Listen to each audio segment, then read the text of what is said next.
আপনি বলেছিলেন দেশে এসে আপনার পরিকল্পনা রয়েছে। এটা আপনার কেমন পরিকল্পনা? একজন কলেজে পড়ুয়া শিক্ষার্থীর চোখ কেড়ে নেওয়া হয়েছে। হবিগঞ্জের জিকে গৌসের অনুসারী, তার অনুসারীরা হামলা করে রড দিয়ে একটা চোখ নষ্ট করে ফেলেছে একজন কিশোরের, একজন জুলাই যোদ্ধার। এই চোখ তারেক রহমান আপনাকে ফেরত দিতে হবে। শেখ হাসিনা শত শত আমার ভাই বোনের চোখ নষ্ট করে গুলি করে আজকে দিল্লিতে নির্বাসিত। তারেক রহমান এই নতুন বাংলাদেশে আমার আরেক ভাইয়ের চোখ নষ্ট করে কি বার্তা দিতে চাচ্ছেন? বাংলাদেশের জনগণ এটা মেনে নেবে না। অবশ্যই সেই কিশোরের চোখ কিভাবে ফেরত দিবেন আমরা জানি না, কিন্তু সেই চোখ ফেরত না দেওয়া পর্যন্ত আমরা ঘর ছাড়বো না।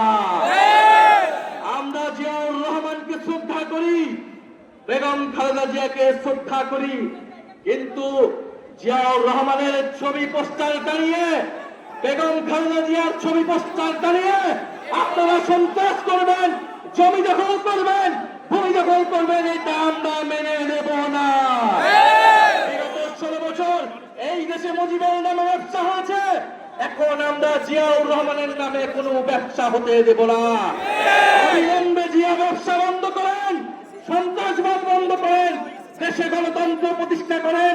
কথা বলার অধিকার থাকতে হবে, জনগণের কর্মসংস্থানের অধিকার, জনগণের উত্থানের অধিকার, সবকিছু নিশ্চিত করতে হবে।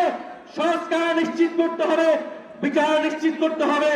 প্রিয় কানাইঘাটবাসী, আমরা স্পষ্ট নমুনা দেখতে পাচ্ছি আগামী স্থানীয় সরকারের নির্বাচনে কি হতে যাচ্ছে।